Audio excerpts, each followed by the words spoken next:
Tonight on Colonial Sports Center, volleyball starts Horizon League play against Oakland. Men's basketball struggles over the break.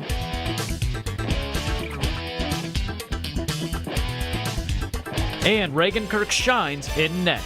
Don't get it mixed up with GameStop, because you're going to want to invest your time in Colonial Sports Center, which starts right now.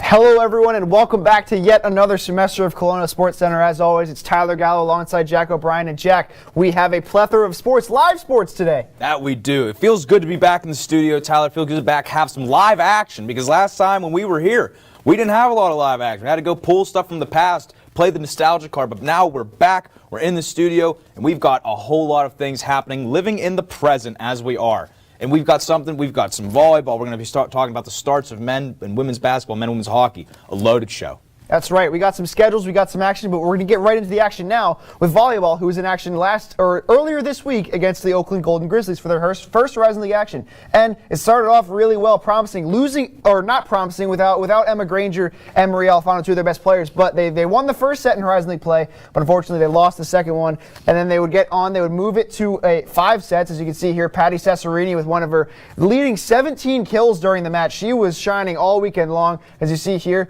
they got it to that decisive 5th set, and when it was 14-11, almost putting the nail in the coffin. Another good game for Brittany Welch, who's going to get that final kill as it rattles around here. And here it is, the Colonials just trying to fight back this one down 14-11, but unfortunately they were not able to, as they fell in 5 sets in the first match in Horizon League history. Brittany Welch kills it here. The Colonials lose this one 3-2 and 15-11 overall. No, yeah, but again, looking ahead, the Colonials played another game against the Oakland Golden Grizzlies in which they were looking to get a little more of revenge, kind of get that game back. They didn't really want to go out. It left a bad taste in their mouth. You get to that 5th set, but you're looking for brighter edges, and we look for that here. In the first set, one of the closer ones, 24-23, but that is Jamie Walling winning it with a kill in the first set. And then moving on to the second one, not as close. This will be Brittany Welch with the Colonials defending the kill, but the ball lands out of bounds. And Oakland takes the second set. And now the third set, again, 24-23, a close set. But Patty Cesarini pounds it through the Colonial defense. The ball lands out of bounds. And the Oakland Grizzlies take a 3-set sweep. They win 3 sets out of 5. And the Colonials open 0-2 on the season without 2 of their biggest players. Had to come into a factor. And they look on to the future. Yeah, almost not surprising that Patty Cesarini got that final kill, putting the final nail in the coffin for a great weekend. But now we're going to move on to a bit of some breaking news, a track edition. And this is a pretty interesting track edition, in my opinion, but we're going to take a look at it now.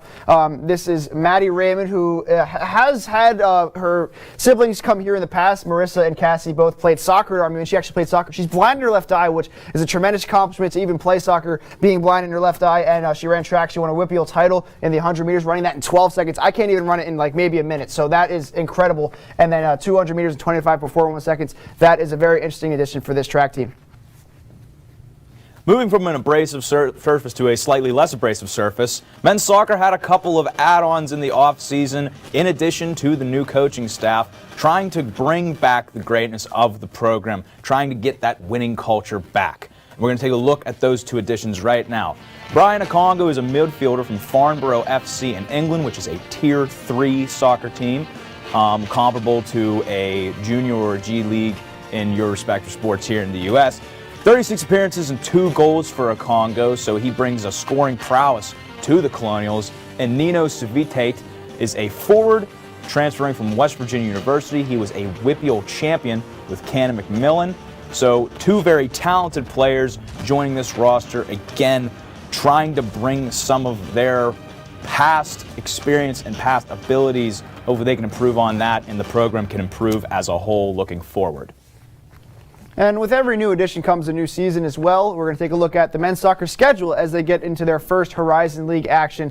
Take it over to that as they get into some new competition. In February, they're going to play Oakland, Cleveland State, IUPUI, Green Bay. They're going to go back and forth between home and away. And then, of course, in March and April, Purdue, Fort Wayne, UIC, Northern Kentucky, Detroit Mercy, Wright State, and Milwaukee. This is pretty much unkempt ground for the Colonials. The first time they're going to face a lot of these opponents. So it's going to be cool to see how they adjust to the new league, coming out of an NEC season where they weren't great, they weren't amazing, but they played and they weren't bad. So we're going to take a look and see how they do this season in the Horizon League in our new division.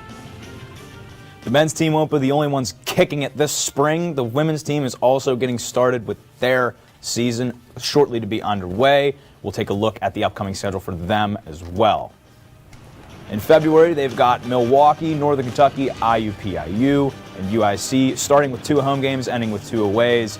And then you get a little more of a mix with the March-April schedule: Purdue, Fort Wayne, at Oakland, Wright State at home, at Detroit Mercy, Cleveland State, and then at Youngstown State. As far as travel goes, they kind of keep it within the eastern side of the state, other than Milwaukee. Maybe Northern Kentucky's a bit of a hike, but the women's team looking to also have a lucrative season as well.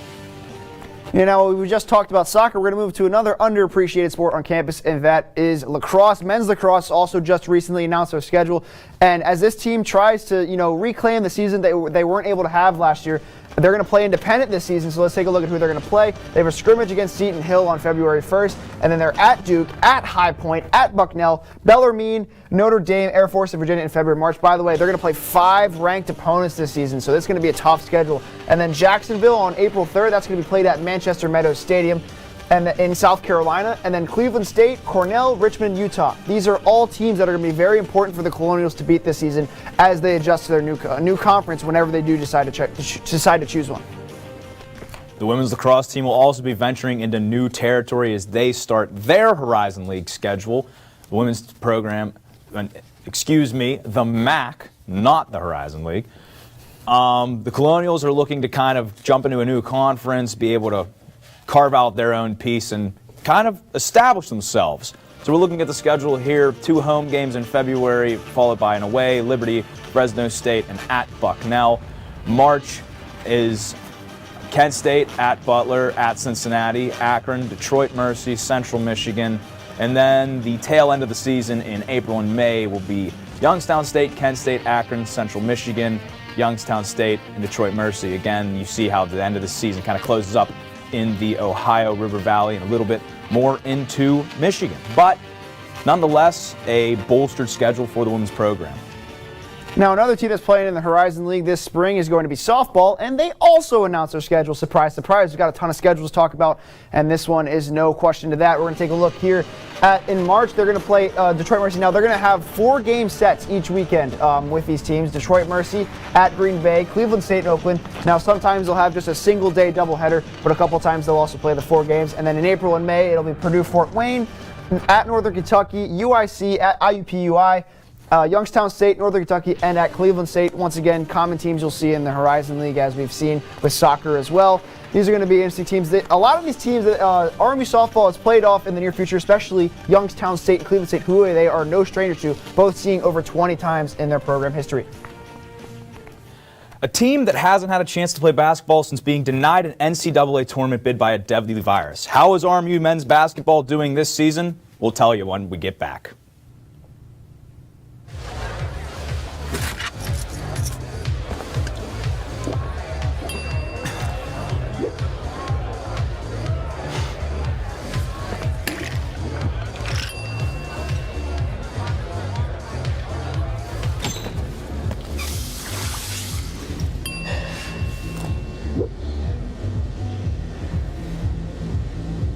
If you need to do something to feel okay to drive, you're not okay to drive. Don't drive buzzed. Maybe you can make retirement happen. After all, you made her college years happen. Achha. Opening that education savings account when she was little. Spearheading a campus tour. And another, and another, and another, and another. Bam! Deciphering financial aid. She was like, what? And now she's like, you aced planning for college. Now get the tips you need to get on track at aceyourretirement.org. Jason, let's go see your room.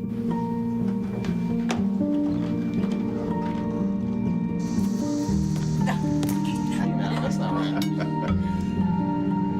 How was it? Is it good?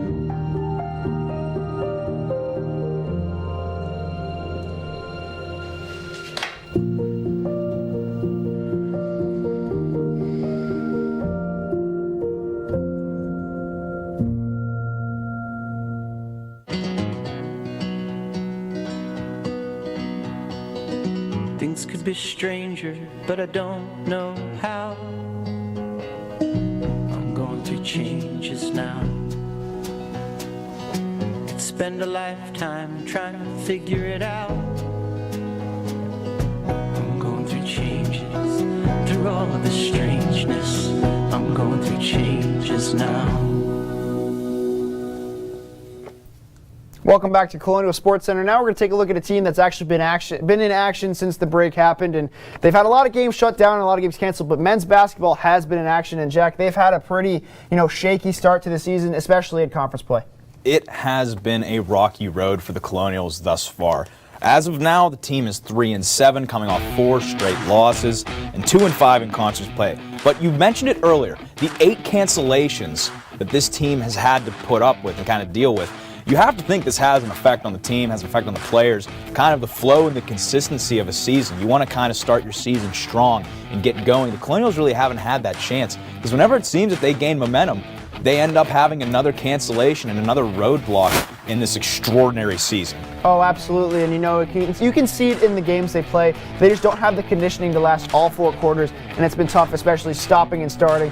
So, it's been a tough season by all means, but hey, AJ Brahma leads the league, leads the Horizon League in both rebounds per game and points per game. He's having a good season, but they need to find that guy to step up behind him. No, yeah, and like you said, AJ Brahma with 21.5 points per game. It's hard to stop this guy, but someone else, the Sporting Cast, needs to jump in. I'm excited to see what these next 2 games at Wright State will be. Looks like they're walking into a buzzsaw, but only time will tell.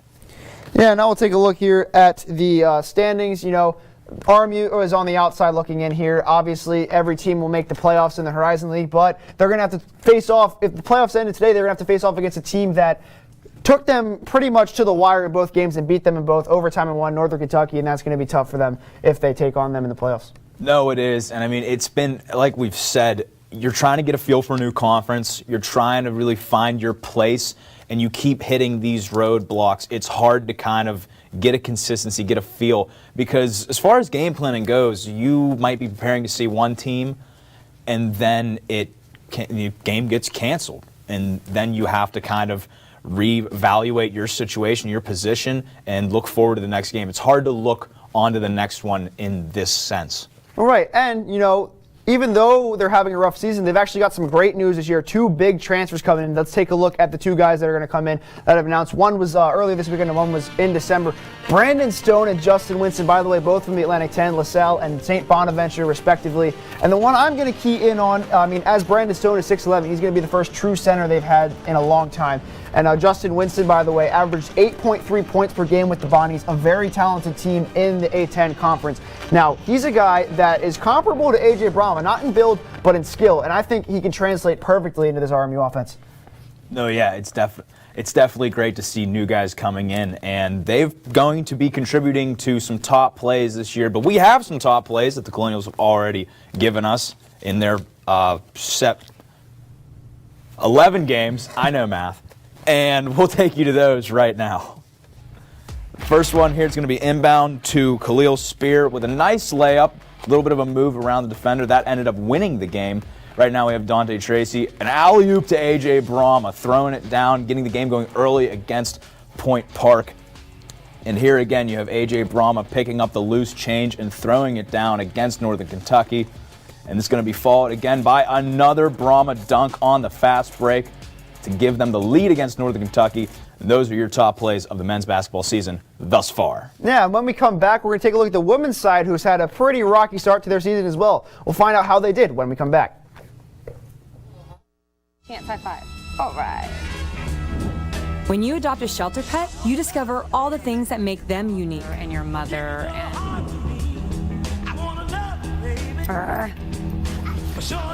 I am totally a hot person. Right, guys? Thanks for being honest. They're a little bit of a lot of things, but they're all pure love. Adopt pure love at theshelterpetproject.org. Multiple studies have shown that marijuana can slow both driver reaction and response time, which can be really dangerous. He's here. He's here. Wait. What? I can't drive. Why? My. Oh.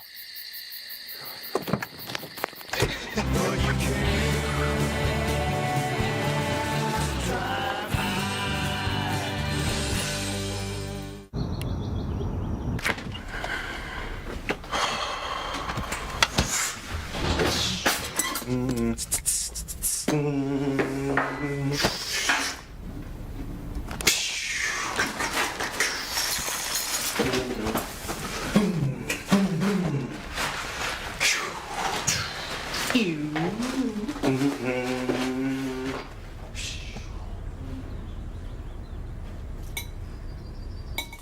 is precise, no margin for error. Dare to forget that. Dare to have fun with it. Get weird with it. Dare to send those old STEM theories flying past the neighbor's house into outer space. Dare to program something internet-breaking, record-breaking. Dare to blow their minds. Dare to learn the difference between sedimentary and metamorphic rock. Go find those rocks. Dare to keep daring. Dare to STEM. Check out She Can STEM to get started.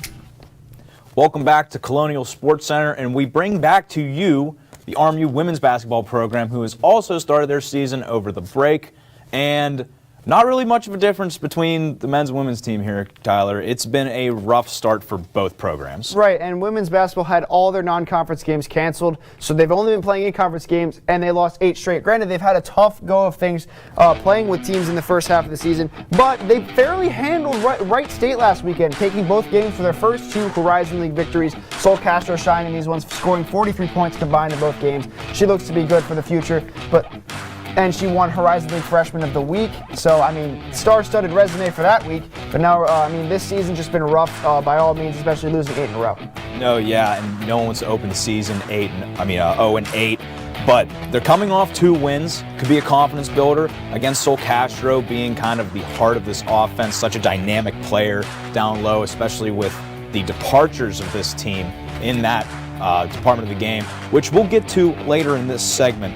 But maybe they're able to turn things around. Again, it's a new conference. They've yet to win an away game. And I feel that once they get that first road victory, the team's going to feel a little better, feel more loose. Yeah, and you take a look at the standings here. I mean, they're sitting at 9th, which is not bad at all. They were in 11th after they went 0-8.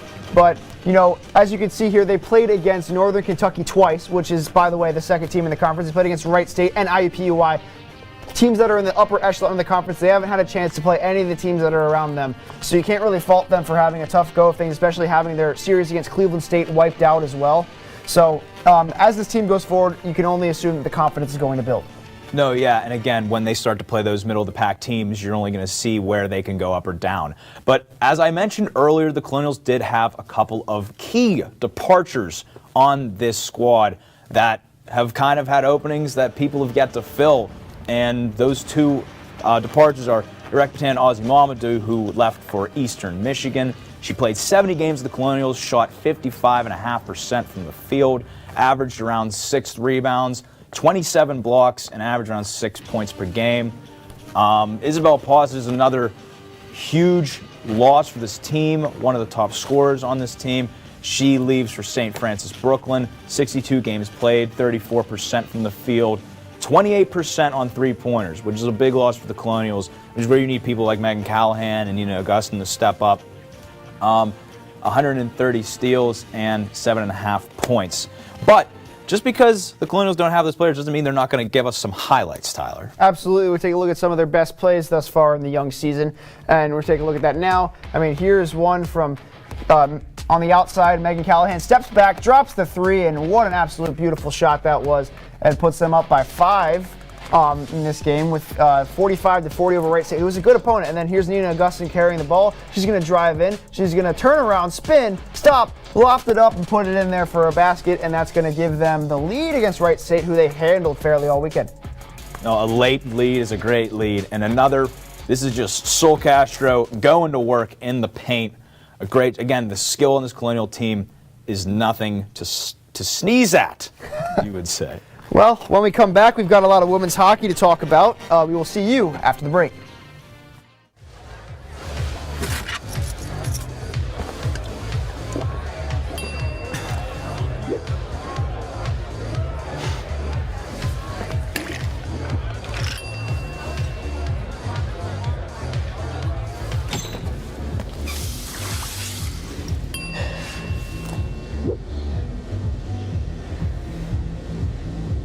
If you need to do something to feel okay to drive, you're not okay to drive. Don't drive buzzed. maybe you can make retirement happen. After all, you made her college years happen. Opening that education savings account when she was little. Spearheading a campus tour. And another, and another, and another, and another. Bam! Deciphering financial aid. She was like, what? And now she's like, you aced planning for college. Now get the tips you need to get on track at aceyourretirement.org. Jason, let's go see your room.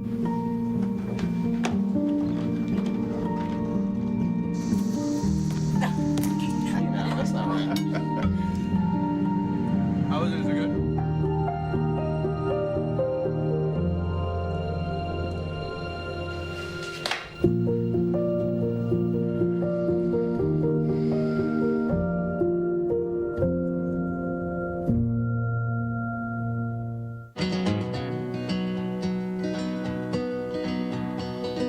Things could be stranger, but I don't know how. I'm going through changes now. Could spend a lifetime trying to figure it out. I'm going through changes, through all of the strangeness. I'm going through changes now. Welcome back to Colonial Sports Center. We've got some women's hockey to talk to you about because they've been in action as well, and they've had a really, really great start to the season, Jack. No, they have. Unlike their counterparts on the hardwood, the women's hockey team has actually gone out to one of their best starts ever. The women's hockey team only lost 2 games in regulation, both losses to Penn State, 3-2 and 4-1. They outscored Lindenwood in the opening 4 games 14-3. This is a team that brings heat, and they bring a lot of it. That's right, and their goaltending has been solid as well. Reagan Kirk and Ariel DeSmet both have save percentages over 94% this season. They've just been rock solid in that there, and the freshmen have been stepping up for this team as well, in addition to the leaders, the more senior leaders on this team, much like Leslie Templeman and stuff like that. So they've had a really, really good season, and they're getting even noticed in the USCHO poll. No, they are. They're receiving votes to be ranked in the USCHO poll, and a big reason for that is this team is yet to lose in regulation at home. I mean, it's a dangerous team, as they always were, and we didn't know where the scoring would really come from after the departure of J.C. Gebhardt.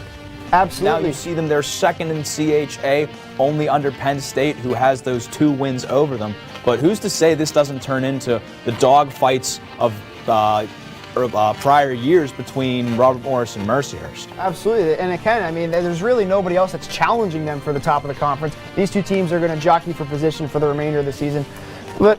And now, like I mentioned before, the goalies have been rock solid, Jack. No, they have, and this is really what's been the backbone of this team. And you cannot have a start to the season like the Colonials had, and you can't outscore your opponent 14-3 in the opening games without solid goaltending. That is Ariel DeSmet and Reagan Kirk. Both have been absolutely stellar. They've been able to put up career-high numbers thus far in the season. You see there are some great desperation saves from Ariel DeSmet. Just the prowess of this team defensively, you get scoring from the back end, but you also have some great defense. So I'll give you some stats here. Reagan Kirk is 5-1-1. Ariel DeSmet is 2-1-1. And the save percentages here are almost the same. Well, around .950, which is tremendous. Only giving up maybe a goal and a half a game. Reagan Kirk and DeSmet both with a shutout each. Again, you can't have the start you have without this exact scenario playing out for your goaltending, and it's great to see in a year where there was a lot of uncertainty surrounding this team of where they would lie after your all-time leading scorer departs. That's right, and while the goaltending has been in top form this season, the team has also been in top form, as we've mentioned, so let's take a look at some of their best plays in this campaign.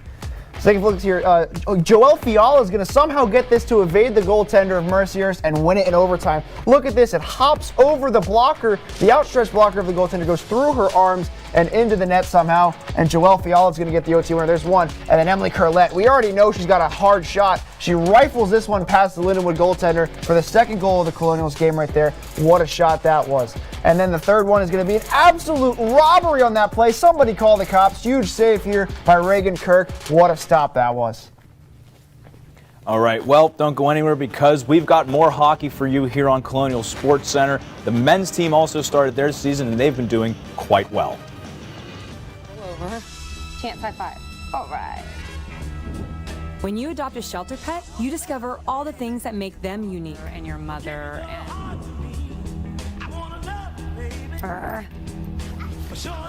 I am totally a hot person. Right, guys? Thanks for being honest. They're a little bit of a lot of things, but they're all pure love. Adopt pure love at theshelterpetproject.org.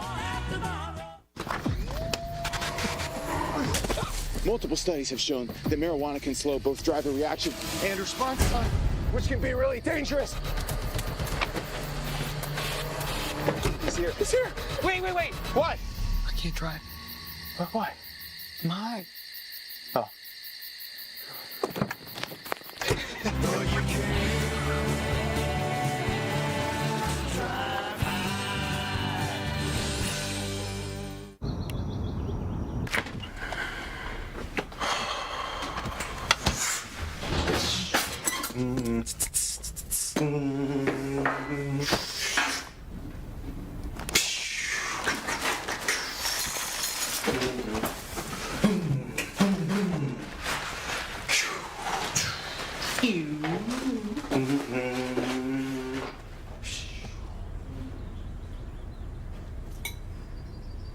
Stem is precise, no margin for error. Dare to forget that. Dare to have fun with it. Get weird with it. Dare to send those old STEM theories flying past the neighbor's house into outer space. Dare to program something internet-breaking, record-breaking. Dare to blow their minds. Dare to learn the difference between sedimentary and metamorphic rock. Go find those rocks. Dare to keep daring. Dare to STEM. Check out She Can STEM to get started. Welcome back to Colonial Sports Center, and something we talked about a lot the last time we were here is what is the men's hockey team going to do after a season that was, in broad terms, lackluster? Well, I'll tell you what they did. They started with the best overall record in program history, and this is an entirely different Colonial team, Tyler. Yeah, they've just been absolutely fueled by performances from stellar freshmen such as Randy Hernandez and Noah West in net, and also Jordan Timmons, who unfortunately is injured right now, but he once led the NCAA with 8 goals before his injury. And, you know, this is a team that right now demands respect. They've been playing so well, and they've been getting respect from both the polls, the hockey polls around the nation. So this is a team that is going to be great to watch as the season unfolds. No, like you said, receiving 39 votes in the USHO poll. They were previously ranked 17th in the nation at one point, and to still be receiving votes now, you have to think that it's because of the 2 losses to Mercyhurst. But right there, tied for first in the AHC, you can't help but think that it's part of a growth. And another thing that this team has grown is Granny Bear went from 12 points last year overall. He has 17 points right now. You're seeing growth from these younger guys. You're seeing growth from this team. And you can really see that you can't really put a ceiling on this team as of right now. They're rolling. They hit a roadblock with Mercyhurst. But another big thing about that, Tyler, is the freshmen. Absolutely. You mentioned the influx of young talent on this team, but there's 2 freshmen we're going to take a look at here, Randy Hernandez and Noah West, who you're looking at right now, who has had a rock-solid goaltending season. I mean, the women's hockey team's had great goaltending. Noah West has been just as good for this men's team. And then Randy Hernandez, who's got 17 points in his first season. We already knew he was going to be deadly coming to this team, as we talked about 95 points with the Brooks Bandits. So take a look at the stats thus far this season. Randy Hernandez, 6 goals and 11 assists for 17 points, a point per game, and only 40 shots on goal. And then Noah West has had an absolutely insane season. The goals against average is a bit high, a bit inflated, but a 92% save percentage and a 7-3 record is nothing to sneeze at. No, and with a season like that, a start like that, you're going to have some top plays, and guess what? We have those for you. Right here, you see Randy Hernandez go wide, bring it to the goal, little forehand, backhand, and he's going to give the Colonials the lead against RIT. Great speed from Hernandez, beats the goalie to the post, and right here is a great post-to-post save by Noah West. You see the flexibility, the ability to push back and shut the door on the other end. And here's a great one. Percusic, Hernandez to Michaelian. And that is a great overtime goal against Niagara. That would win the game for the Colonials. And these are your top players of the men's hockey team. Well, everyone, thanks you so much for watching tonight. We're happy to be back, and we'll have more for you next week. Once again, it's been Tyler Gallo and Jack O'Brien, and we will see you next week.